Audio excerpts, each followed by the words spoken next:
what exactly probate even is. That's one of the most common questions I get is, what can you even explain to me what probate is? Because it's not really well defined anywhere in a lot of, publicly available literature. I mean, you could probably find it if you looked hard enough, but the internet is always a risky source sometimes. So welcome everybody. I'm attorney Justin Randall with Hooper Law Office. Welcome to our topic today on probate and what personal representatives need to know about probate, the probate process, estate settlement, all of those sorts of things. I'll go into sort of some background on probate as well as what types of things you need to be aware of if you are acting as a personal representative, or what types of things you need to do as the estate planner yourself, or the person planning your own estate, to set things up properly for the person you've named as personal rep. Just a little bit of housekeeping. You can, if you are participating via Zoom, ask questions. It's interactive, so there's a Q&A function. I'll see those questions pop up, and I'll be able to answer them here as we go through things. If there's some reason you aren't participating via Zoom or watching this back later, you can always give our office a call or email learnmore@hooperlawoffice.com to ask any questions. At the end of this webinar, if you are participating via Zoom, you will be receiving our some materials, our what goes through probate and what doesn't kind of chart, and as well as a feedback form that we send out, which gives you an opportunity, if there's anything we talked about today that raises concerns for you, or you don't have any estate planning and you just want to get in and talk to one of our attorneys, there's a place for you to fill out that you want us to set up an initial consultation with you. Those are complimentary. We schedule them for usually around 2 hours. Sometimes they take longer, sometimes they don't take that long. It really depends on the situation, the questions being asked, things like that. But they don't cost you anything to come and talk to us initially. We can't really know what type of plan is right for someone until we get to know them and their family and their entire situation. So it's there's no point in us charging ahead of time until we know exactly what we need to do. All right, so getting started here, I'm going to start with a kind of a basic what is probate answer. And probate, for those of you who may not be familiar, it is the process in which probate is the court process in which your estate, if you have a will or if you have no planning at all, is divided up amongst the beneficiaries according to the terms of your estate plan, or as the case may be, the lack thereof. So a big misconception people have about probate is that, hey, if I have a will, that means I'm not going through probate, right? Probate's only for people without wills. There are people who don't have any planning at all. And that's not the case, because wills are actually specifically instructions to the probate court of how you want your estate to be divided up and what sort of terms you want to put on somebody's inheritance. Are there any restrictions for how someone can use it? Are there any, do you have a child with special needs that you need to do some sort of special needs planning for, or minor children where you're naming guardians, things like that. Those are the exact reasons why someone would want their will to go through probate, is because they have certain terms in there that they want followed. So probate is that court sort of administrative process over the estate, and they will follow the will if there is one. If there is not a will at all, that's when you are sort of stuck with the state statutory default provisions, which you never want to rely on. So if you don't have a plan at all, it's better to get something in place than to not have anything and rely on the state statutes.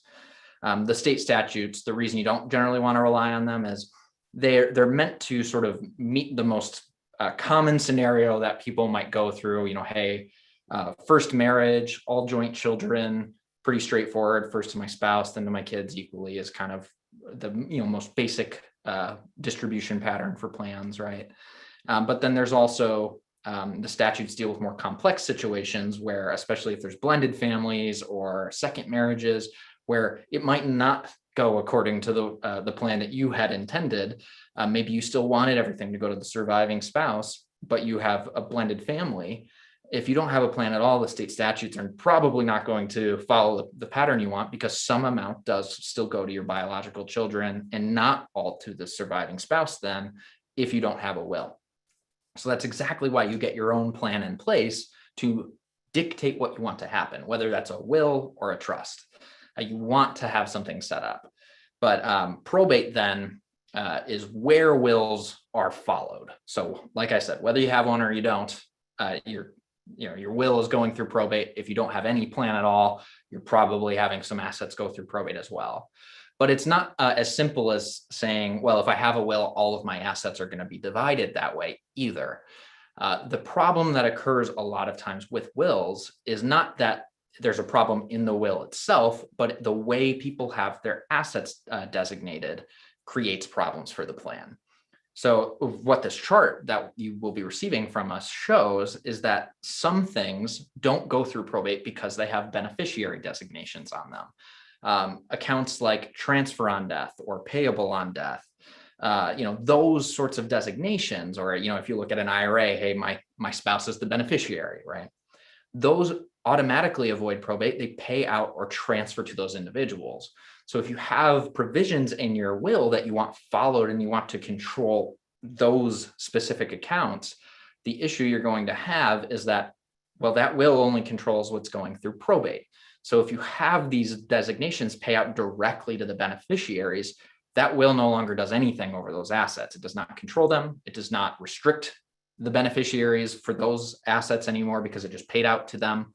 It does not go to pay off final expenses, which can be a huge issue for the personal representative. So this is one of the biggest reasons that I recommend, when you have a will plan, that some amount of the monetary assets, the financial assets, go through probate, because the personal representative, the person you've named in your will to manage the estate, whether that's your surviving spouse or your child or anybody like that, they only have access to the accounts and the assets that are a part of the probate estate. If all of those assets have been paid out to the beneficiaries directly, they're no longer part of the probate estate. So that personal representative does not have access to those funds directly. Now, a lot of times that personal representative is also one of the beneficiaries. That happens a lot. And yes, you could argue they could use their share to pay off the expenses, and they may get reimbursed by the estate if there's enough assets as a part of the probate estate for what they put in. But there's no guarantee. So what you might see happen, for example, is maybe you have 4 kids. You want everything to go to those kids equally. One of those children is the personal representative, and you just beneficiary designated everything directly to those 4 kids. Nothing went through probate, or very little went through probate. Well, the one child you named as personal representative, they may have to use their share for paying expenses because they're the personal representative. They're not necessarily under any obligation, but they may be doing it to help the estate along because as personal representative, they have some obligations as well, to make sure that things are followed properly. So if you wanted everything to go 1/4 equally to each of those 4 kids, but then one of them is paying for the expenses out of their share, that's not distributing things actually equally the way you intended. And hopefully, the other siblings would chip in, but they're not required to. And there's no obligation for them to pay that person back who did chip in. So it can really create some animosity then between those beneficiaries of, why did I have to pay my share for that just because I was the one named as personal representative, rather than using the funds in the estate. When you then send, say, a bank account or like a life insurance policy or something to your probate estate, that's where the final expenses can get paid out of. There's funds available to that personal representative that they can pay all of those. Maybe there's a remaining mortgage on the home. Maybe there's final hospital bills. There's always something that needs to be paid. Even if you don't run any debt, there's always some sort of final expense, hospital bill or otherwise, that usually needs to be paid. So then that personal representative, though, if there's an account in the probate estate or some sort of liquid amount in the probate estate, they can use that money to pay off the expenses. And then whatever's left after those expenses are paid out goes, in this example I created, 1/4 equally, so that everybody shared in those expenses. Nobody got more than was intended by you as the person, writing the will. They didn't get more than you intended. They got that 25% each in this example. So you really want to make sure that you are giving the personal representative the tools they need to pay final expenses and do things properly, and that they're not trying to claw back money from beneficiaries who are not obligated to share anything with them. It can put them in a really tough spot. So you want to make sure they have the tools they need to be successful as well. If you are the the person drafting the will, or the person signing your own will and making sure that your estate is followed. This is one of the reasons why it's so important to go to an estate planning attorney to help you with this, because these are the types of things that the general public just doesn't think about or doesn't know enough about to set these up properly. And the internet, like I mentioned earlier, can be a scary place and can be rife with misinformation. So you don't want to rely too much on what you're reading online. You want to go talk to the experts and the people who do this for a living. So making sure that there's some funds in the probate estate is really important. To give you an example of why this can create problems outside of just the sharing of expenses, is more often than not, when somebody has a will, but they have everything beneficiary designated, they still have their real estate go through probate. And if there's any remaining mortgage on it, or there's any property taxes due over the year or so that probate is going on, where are they paying those expenses out of if there's no funds in the estate? So this can provide that tool for the personal representative to do so. So paying expenses is a really big reason that when you have a will, you direct your assets properly. Another thing outside of just sharing those expenses is, if you have certain provisions in the will that you need followed, you really want to make sure that you have those terms followed properly. So say, for example, somebody has a child with special needs, and you have a testamentary special needs trust set up for that child, so they don't their benefits aren't disrupted when they inherit money. Well, if you leave money through a beneficiary designation directly to that child and not to their special needs trust that was set up, that can still cause them harm to their benefits. They could still lose those benefits. So if you have provisions in your will that you want followed, make sure you're working with your estate planning attorney to have those set up properly, those beneficiary designations, or making sure some amount goes through the probate estate. So that's on the end of the person who is drafting the estate plan, the attorney and the client who are setting up the estate plan for that individual or for that married couple, to make sure that those terms are followed properly. So on the actual personal representative side, though, what do you need to know as that, in that role? What do you need to do? So what a lot of people don't understand with being a personal representative is they think just being named in the will is enough. That, hey, I'm named in the will, I could take this will down to the bank and show them that I'm the personal representative, and I can, start paying off final expenses and do all of these things. And that's not, unfortunately, that's not the case. When somebody is named as a personal representative in somebody's will, it's a nomination is what it is. And that's what it's called. So you're nominating someone when you draft a will to be the personal representative. There's no guarantee that that person actually will be. They have to first be approved by the court. And usually they are approved by the court unless there's a really good reason for them not to be. Somebody would have to object to that appointment. They'd have to have a good reason to show that that person should not be fit to act. They put a lot of weight into that nomination, the court does. So it's usually, an appointment without too much difficulty, but it isn't immediate still. You still have to, as the personal representative, if you're the one who's also has the original copy of the will, the original of the will, you still have to submit that will to probate first. Then the court will, see who's nominated as the personal representative. They'll open the estate. Notice has to be given to all what's called interested parties.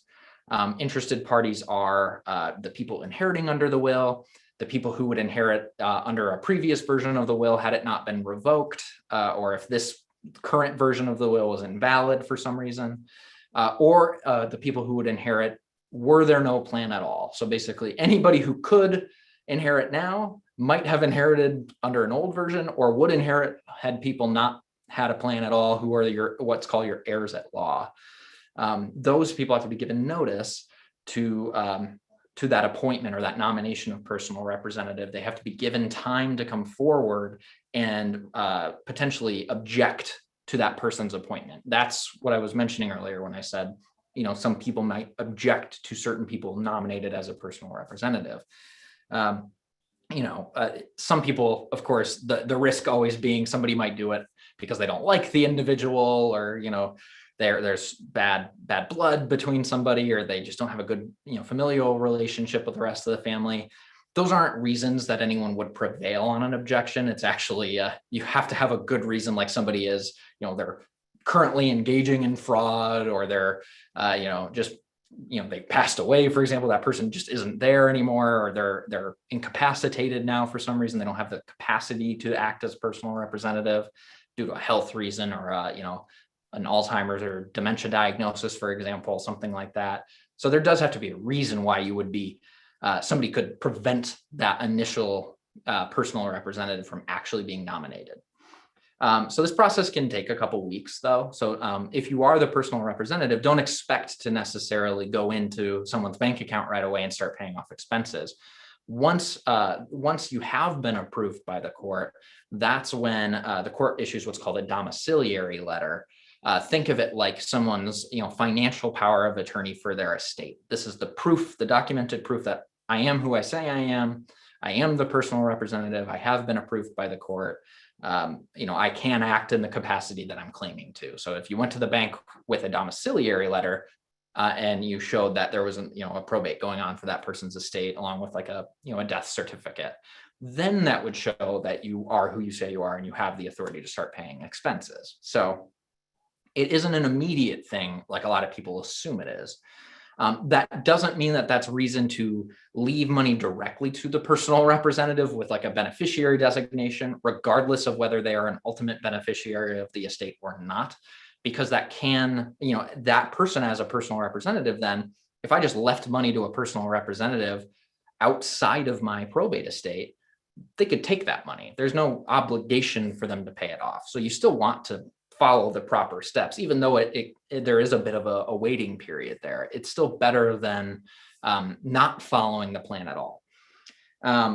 So probate, though, the average time frame somebody might expect for a probate to take, and this would be kind of a standard. There's not a lot of complexity. There's not a lot of, nobody's contesting anything, right? It's just a pretty straightforward process. For this example estate I'm about to say, that would be usually around 12 months to a year, or to a year and a half, not 12 years. Yeah. A 12-year probate would be a nightmare. No, 12 months to a year and a half. It can take a while. Part of that is because there's certain amounts of waiting periods, like I mentioned initially, with that approval of the personal representative, or to, have creditors be given the opportunity to come forward if there are unknown creditors. You have a certain period of time. Okay, so I did just get a question. So in the case where I have had someone, set up now as my power of attorney on bank accounts, will they still have to wait for the courts to approve before they could act to pay bills? So if you have someone as a power of attorney on an account, or they're just your general durable power of attorney agent for finances, those generally end at death. So they don't allow someone to step in after you've passed. If they come with a bank to the bank with a death certificate, for example, and they're saying, well, I'm someone's power of attorney, they're going to say you're not able to act. That account is frozen until somebody's appointed as a personal representative. So having that on there doesn't necessarily expedite the process for that. You still have to have them approved as the personal representative, even if it's the same person. That just means that while you were living, they could act as that power of attorney, but there's still that cutoff when you pass, and then they have a certain period of time until they're appointed as the personal rep.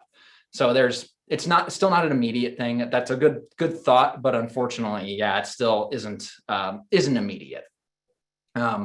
So one of the best things you can do if you're concerned about like paying bills in the meantime, sometimes people will, or a lot of times people will prepay their funeral expenses, with a prepaid funeral insurance policy, something like that, so that there is something there, so that they don't have to have that immediate concern of, oh my God, where do we pay for mom or dad's funeral? Where do we get the money to do that? Right.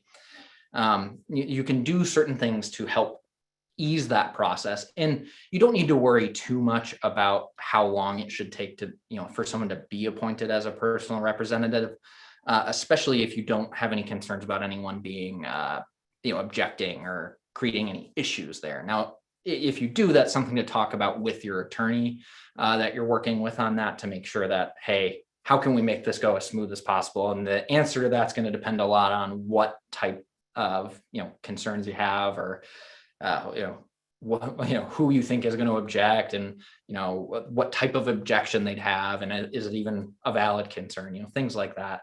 So, the best thing you can do if you're concerned about that kind of intervening period of time is make sure that you have some things prepaid for funeral expenses. That's a good planning option as well. Once, like I mentioned, once that person's appointed, they then have the ability to step in and start paying expenses. I sort of briefly alluded to the fact that you do have to give notice to creditors when someone has passed. That's generally about a 3-month waiting period. So any known creditors that the personal representative is aware of, they must give direct notice to those people. And that's either with a letter or a publication, something like that, directly to that person, not just kind of a general out in the open public, hey, this person has passed kind of notice. It has to be very direct if you know the creditor exists. The publication, the general publication, is more for, hey, we're not sure if there's any other creditors out there, but by law, we have to give notice to any potential creditors that they have a certain set period of time to come forward and make a claim against the estate. If they do not come forward by the end of that time period, they have waived their right to make a claim against the estate. They can't come after the person after, or the person's estate after that period's over. So if they come against the estate, 6 months later with a claim, too bad. Unless it was like directly attached to some sort of, like outside property that wasn't going through probate, potentially that could be an issue, but that would be a very rare scenario. The creditor claims, after that's all dealt with, then that's when we talk about, all right, let's make sure the plan is followed. And by plan, I mean, if you have a will, or the person had a will, the personal representative needs to make those distributions according to what the terms of that will say. So if it's to the beneficiaries directly, pay to those people directly.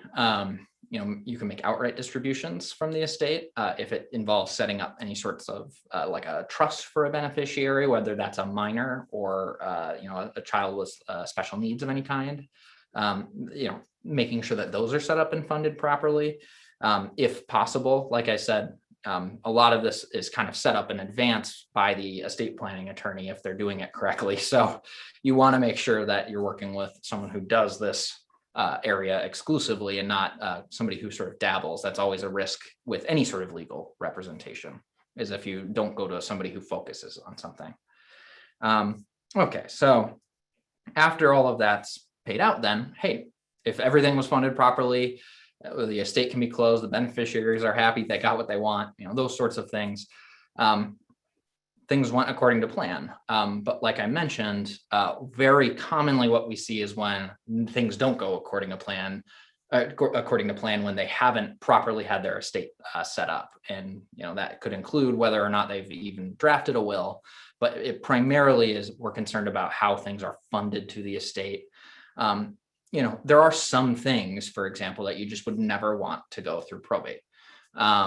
If you have, like an IRA or a 401k, for example, those types of pre-tax qualified accounts, you don't want those to go to someone's estate, because that will force a 5-year payout potentially, which just expedites taxes for the beneficiaries, right? So you don't want some things to go through probate, even if you have a will.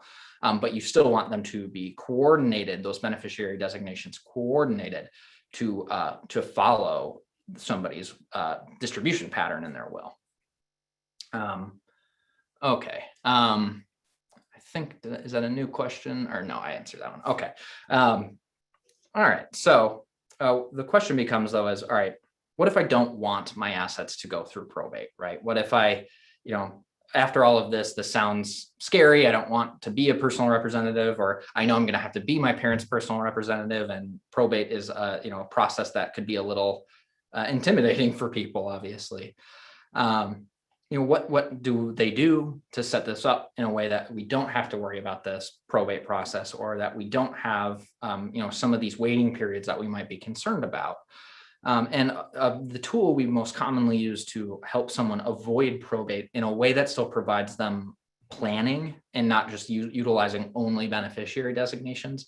That's when we commonly use, types of trusts, generally a revocable trust, or you might have heard of it called a living trust, right? Is another common referred to thing. So it just means it's a revocable trust that the person set up that they can get rid of if they wanted to, or amend freely, but that they made it while they were living. So revocable living trusts are the tool that we use quite commonly if someone they want those sorts of protections for beneficiaries, making sure that, hey, if somebody has any supplemental needs, or they have substance abuse issues or anything like that, that we can provide some protection for them, either from themselves or from others. Still provide, in this case, the backup trustee, the funds they need to pay final expenses.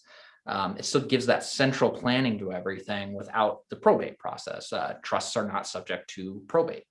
So that is a way for you to still have a will-like plan where somebody can follow terms without having to go through probate. And there's less waiting periods. If somebody is a successor trustee, for example, that couple of weeks waiting period for that personal representative I mentioned, that's not there for a trust. Nobody has to approve the trustee other than the person who set up the trust for themselves. You as the trust maker, it's called, have already approved that person, unless there's, like I said, a really good reason for someone to object to that, but there's no court involvement right away. All right, so I just had a question. So individuals should be named as individual beneficiaries on 401ks and IRAs rather than putting them into the trust so payout is not held up. So this question can be a little complicated. It depends on the terms. If you have a trust, for example, it might depend on the terms of that trust. Very commonly, if someone has a revocable trust and their children are inheriting trusts from that trust, they're getting their own trust fund, we'll still name the trust as the contingent beneficiary on an IRA or 401k, because that's how we then fund those children's trusts. If you have a surviving spouse, you're generally still naming the surviving spouse as the initial beneficiary on those, but you would never have an IRA or 401k go to someone's probate estate, and you would never have it be during someone's lifetime owned by their trust if it was their IRA or 401k, because any sort of transfer of ownership like that for an IRA or 401k during your lifetime as the original account owner can be a taxable, 100% taxable distribution. So you don't want to do that. But we still often name the trust as a beneficiary somewhere on an IRA. Or sometimes if we have multiple sort of trust funds set up for children, may name the individual trust funds for those kids. It depends on the plan and what ends up being the most efficient. The funds don't necessarily they don't get held up right away. It's not really any longer than anything else would be held up before it goes to the beneficiaries. Even with a trust, there's always, the beneficiaries are not necessarily going to get paid right away, because the trustee is going to want to hold back a certain amount of money to make sure that they can at least pay off any expenses still, or wait until the creditors have made any sort of public claim, because you still have to give public notice even with a trust to creditors. But yeah, you don't necessarily want to just distribute everything right away as the trustee, because now you're stuck without any funds to pay for anything. So it's not an immediate thing, even if it was just like someone's bank account necessarily. You can do it in stages too. You can give some distributions out ahead of time if you're pretty confident there's enough to pay off the other expenses, but you're not, you don't want to give 100% out to all the beneficiaries right away.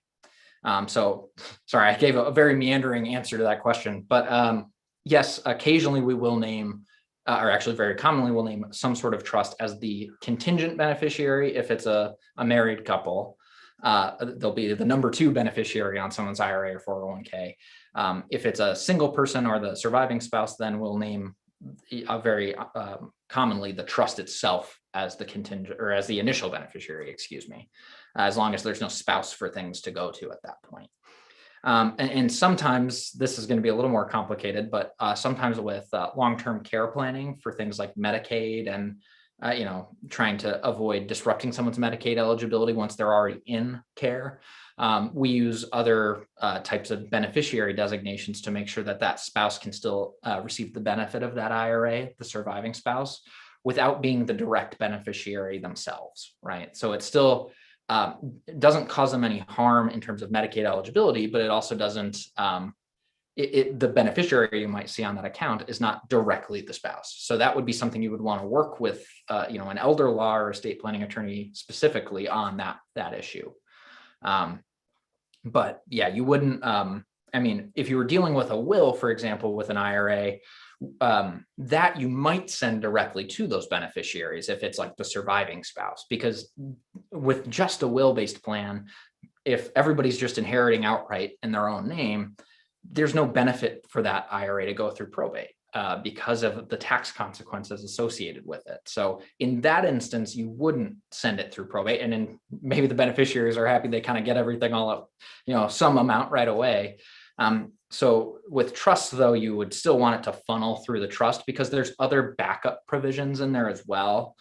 Things that say, hey, even if at the time when I set this up, my beneficiary was unaware, or I was unaware of this beneficiary's substance abuse, or they just didn't have it at that time, or they didn't have a disability at that time and developed one later, or were in an accident, you still want the funds of that IRA or 401k to funnel through the trust, because there should be terms in that trust that say if any beneficiary meets these sorts of qualifications, like they have a substance abuse issue or they have developed a disability, you want them to still be sort of protected, or that money to be protected for them. So in those cases, it's essential that you still send it through someone's trust, for example, rather than directly to that beneficiary who may have those issues. And the reason you do it ahead of time, even if somebody, you put that designation down ahead of time, even if right now none of your kids have any of those issues, would be because you don't know that they won't. And by the time somebody passes away, it's too late to change that beneficiary designation. So you don't want to be caught in that situation. All right, so I ran a little over here. This is a complex topic, and there's a lot of really good questions that we've gotten today. So if anybody, I'm sure at some point we'll do another one of these. We kind of come back to this topic quite a bit, but if anybody has any other questions, or you would like to set up a time to come in and talk to one of us, please reach out to us, either learn more at hooperlawoffice.com, or if you have the feedback form, you can fill out that initial consultation that you would like us to reach out to you to set something up. It's like I said, it's complimentary. It doesn't cost you anything to come in and talk to us. So, please feel free to fill that out, and we'll be in touch with you. Otherwise, you can always reach out on your own and set something up too if you don't feel comfortable sending in that form for some reason. Our topic next week actually is a little, or is an interesting one. We're talking about planning for pets, which a lot of people don't think about when they're doing estate planning, but there are a lot of reasons that someone needs to leave certain amounts of money for the care of a pet, not just a dog or a cat or a bird or the family pet kind of situation, but in particular, people who might have children with special needs that are very involved in, like, horse therapy is a big common reason why someone might leave a set amount of money for the care of an animal. Horses are expensive in particular. So that's a really interesting topic that if you have any pets that you want to plan for, or you have that sort of desire to leave an amount for like a child with supplemental or special needs that has that sort of therapy going on, tune in. It's going to be an interesting one. And it's same time next Wednesday as our standard 12 o'clock webinars. So thanks for joining us.